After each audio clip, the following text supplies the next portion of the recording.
Welcome to Relationships as Spiritual Practice, Bridging the Secular and Spiritual, with your host, Alia Lowe Chardet, founder of Mindful Compassionate Dialogue and the Wise Heart Community.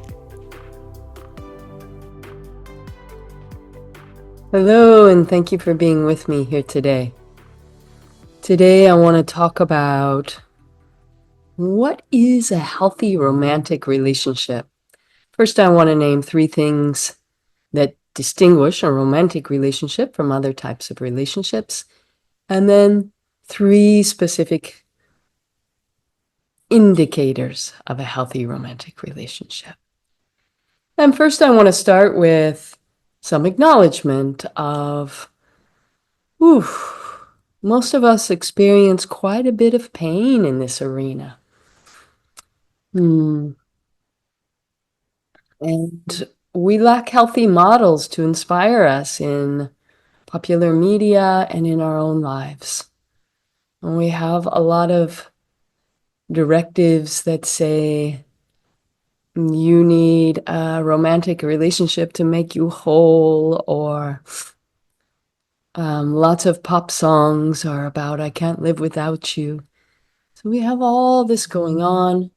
We have all sorts of shoulds. We have a should around the romantic relationship should be the most important, central, your life organized around it. We have shoulds that the romantic relationship be just one at a time. You can only have romance with one person. Many other shoulds about that. And so in Mindful Compassionate Dialogue, we're attempting to offer a map for creating thriving, healthy relationships, the foundations for that, and the relationship competencies for that. And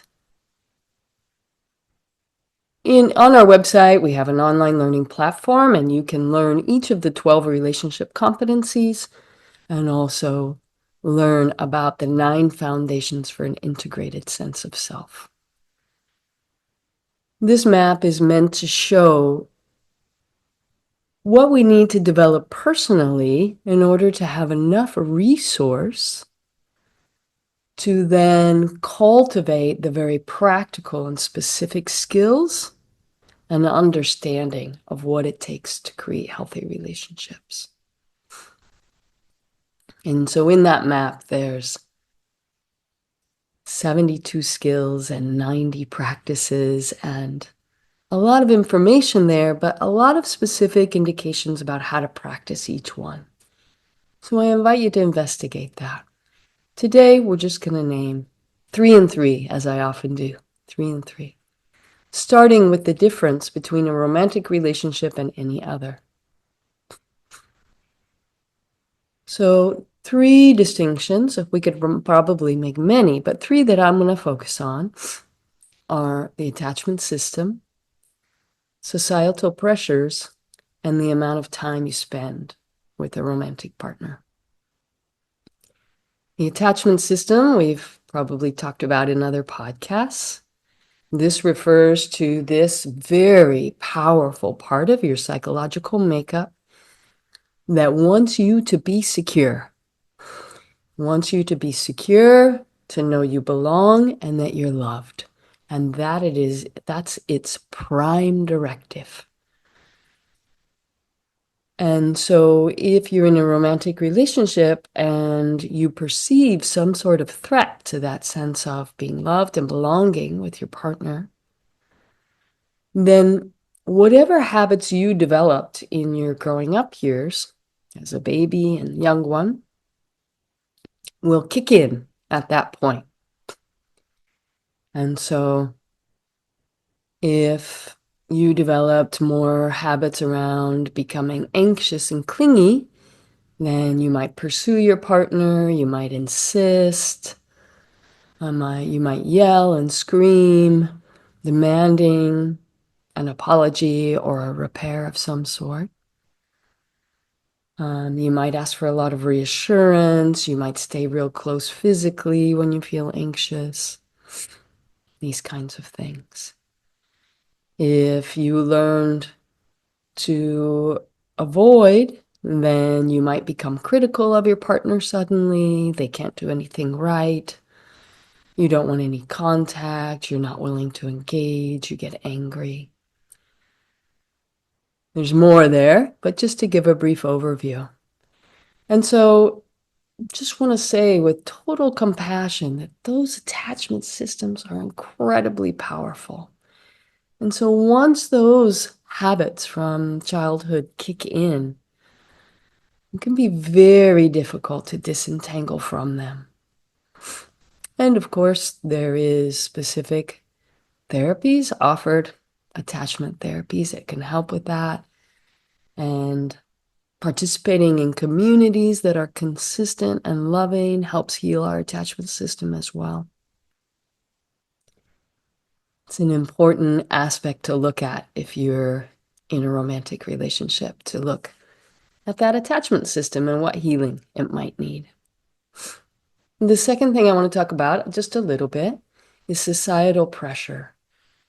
And so romantic relationships live with this incredible pressure about how they're supposed to be.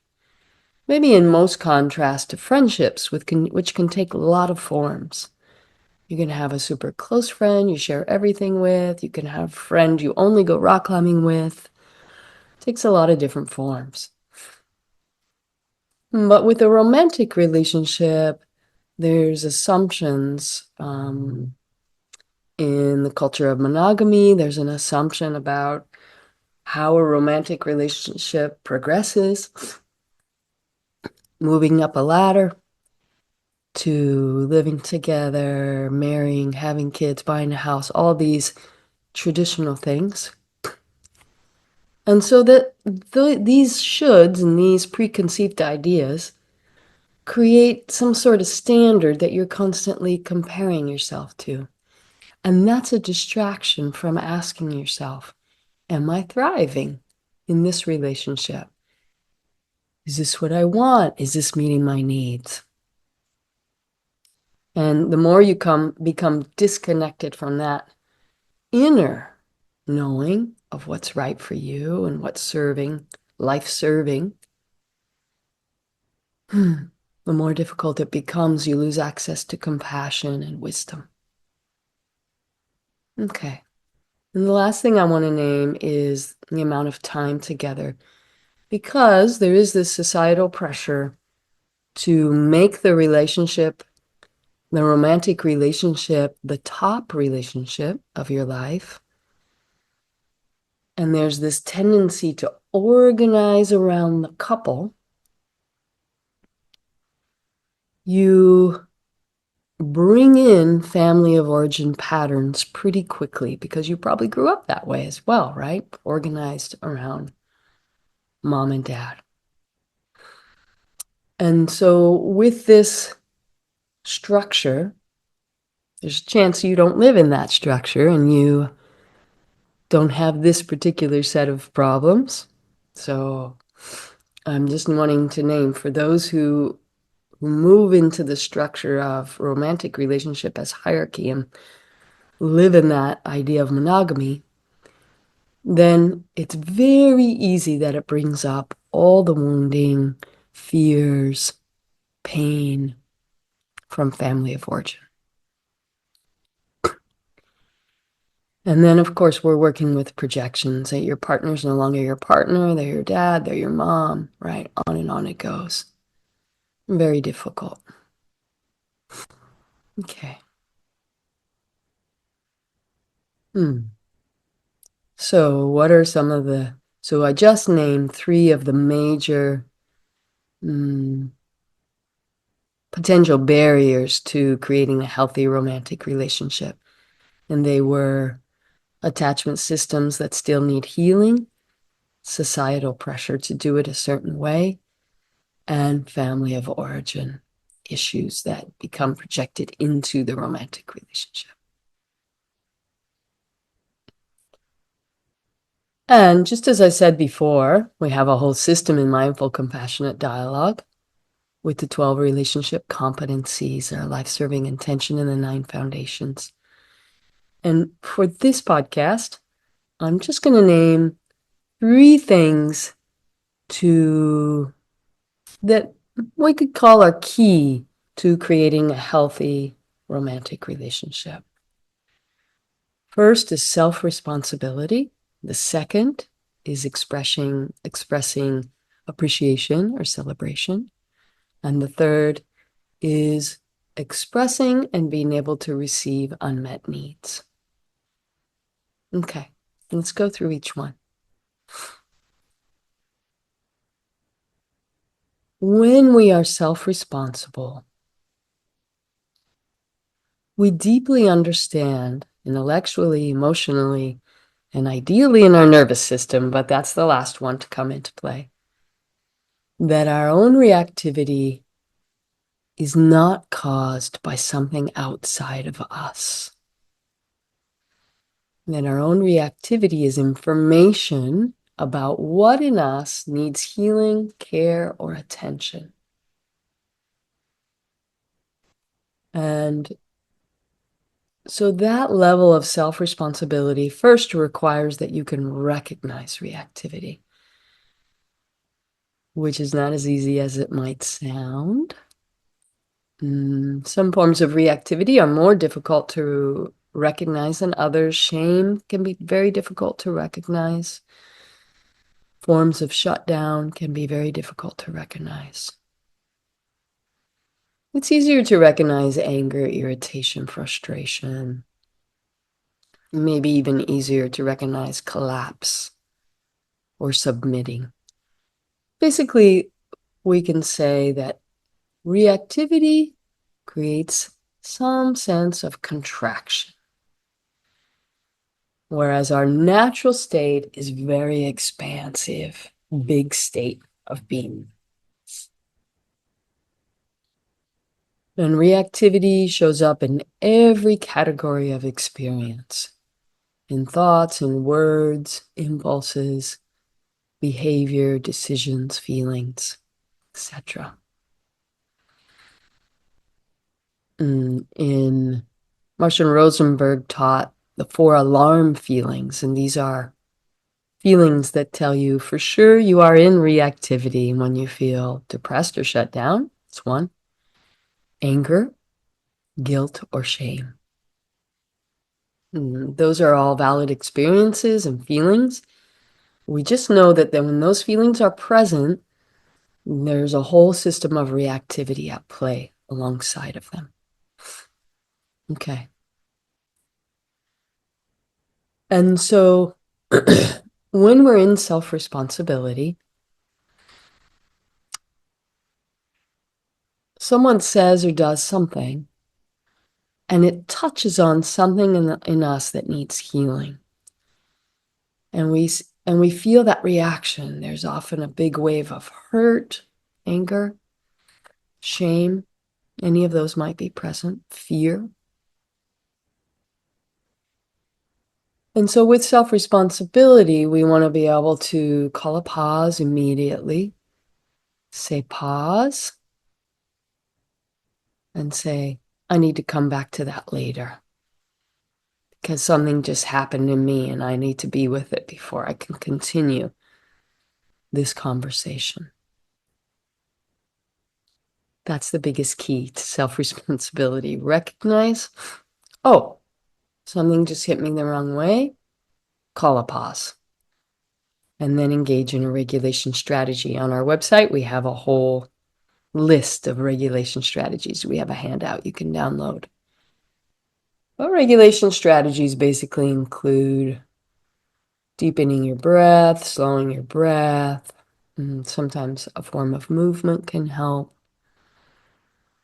Some self-soothing can help, rubbing your arms or your legs. These kinds of things. Okay. And when we're working with reactivity long term, we want to ask 2 kinds of questions. 1, Is the nature of the trigger from the other person's behavior so high that you lose access to your skills and behave out of alignment with your values? So this is called flooding. When a trigger is so intense for you that you can't call a pause and you can't even think to regulate, like you are just in it, then you're flooded. And this is telling you, oh, with that particular kind of trigger from that person, whatever they're doing, not blaming them for my reactivity, but just understanding and discerning, I actually don't have the capacity to regulate myself. And so when that's true, then we often need to set a boundary. If that person is capable of understanding that that particular behavior is so triggering that you won't be able to stay with them if it continues, perhaps they can change it, but perhaps they can't.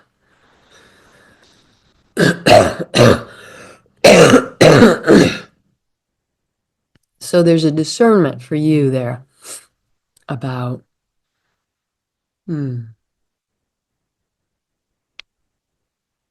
perhaps with this relationship, I can only see this person in community or only under certain circumstances, because becoming flooded is so intense for me and I behave out of alignment with my values. I'm not willing to take the risk of being triggered like that again. And then the second question, of course, is the reactivity something you can work with? Which maybe it is. Maybe there's certain kinds of triggers that bring up a reactivity in you that is manageable. And in that case, you might call a pause, you might ask for help in that particular relationship. You might come to a shared understanding about what's tender for you and what needs extra care. You might also be able to look at the map of MCD and the 9 foundations and 12 competencies and see what cultivation of which of those could help you with that reactivity, could help you develop more resilience and confidence in the face of particular sets of triggers. Or you might need to seek trauma therapy and other forms of healing work to begin to make those reactive moments even more manageable and be on your road to healing. Okay. The second one we mentioned as a key to healthy romantic relationships is expression of appreciation or celebration. And the ratio of a romantic relationship that is sustainable is 5-1. That there are 5 times as many positive comments, appreciations, as there are negative comments or reports of unmet needs. So this 5-1 keeps a certain amount of resource in the system such that when a rupture occurs, there's enough resource available to address that rupture with skill and connection. The maintaining the 5-1 ratio is, at the beginning of a relationship, it's happening naturally in abundance, right? And then it may need to be a practice of just bringing that gratitude forward, noticing again and again. I'm grateful for that. I appreciate this. I appreciate that you brought me a cup of tea. Like just letting that flow, making the habit of that being in the flow of everyday life. It's so important for emotional security and letting each other know that you're valued, letting your romantic partners know that you value them and they value you. Okay, let's look at the last thing here. expression and receiving of unmet needs. So this is really central, and it requires the capacity to know the difference between a universal need and all the ways you have of meeting that need, which is a very basic, yet core, essential principle of mindful, compassionate dialogue and also nonviolent communication. And so when we can do that, that allows us to, instead of criticizing what someone did that didn't work for us, that allows us to reflect and ask, ooh, okay, their behavior didn't work for me, but what was I hoping for? What need was I hoping to have met? Which is another layer of self-responsibility, right? And when I can identify the need, then I have a direction for what I might want differently next time. And so this helps us to come out of this complaining about what someone did and trying to tell them what they're supposed to do and control them or criticize them, and into, this is what I need. This thing that happened didn't work for me. And I wonder if next time we could do something different. So that sounds like a simple thing. And it is in a certain way, right? It is a simple thing. And yet it's makes all the difference in the world in your capacity to repair a rupture and learn to love each other and learn to move forward in a new way. Another part of understanding unmet needs is the 12th relationship competency called healthy differentiation. And when we have healthy differentiation and a romantic partner expresses an unmet need, we're also tracking, I'm not supposed to know how to do it perfectly for them. And so when they report an unmet need, it doesn't mean I'm wrong or bad, or that I've done anything wrong or bad. It just means that I'm still learning about what works for them and what doesn't work for them. And when I can hear their unmet need that way, then I can take in information and we can negotiate a new way forward. And the last part related to expressing and receiving unmet needs is repair.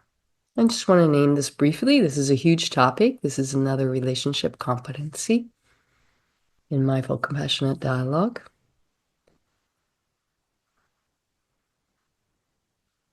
In a sustainable, healthy romantic relationship, repair is a regular activity. It's a regular part of our lives together, because we are prioritizing the quality of connection in the relationship over anything else.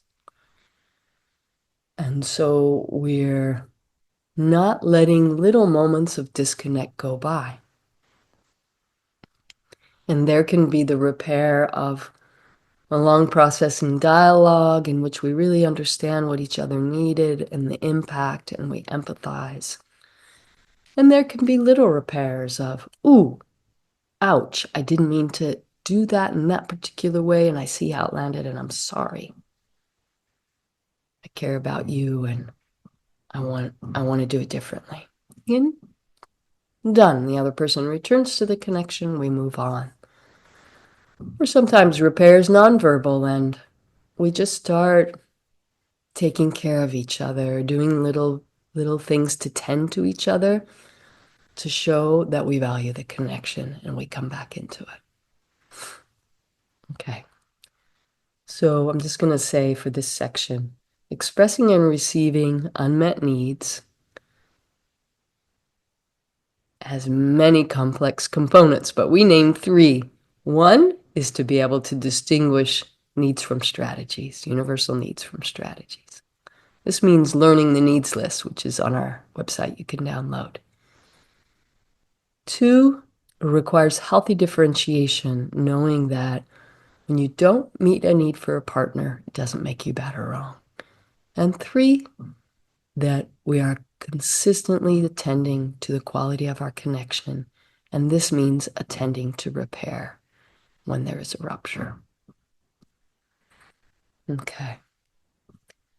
So today we named 3 barriers to maintaining a healthy romantic relationship, or 3 potential barriers, and they were a lack of healing in our attachment systems, societal pressure, comparing your relationship to what you think should be, and family of origin issues that get projected into the romantic relationship. And we named 3 things that are essential for a healthy romantic relationship: self-responsibility, especially with regards to reactivity; expression of appreciation 5 times as often as we express an unmet need or a complaint; and developing the capacity to express and receive unmet needs for the other. I sincerely hope this has been helpful. I'm wishing you well, and I thank you for your practice, and I'm radiating love from my heart to yours.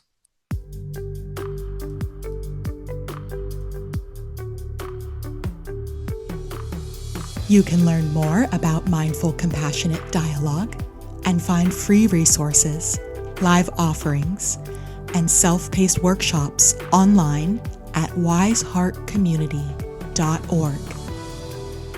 You can also find Wise Heart's new Life Serving Boundaries book, now available on the website.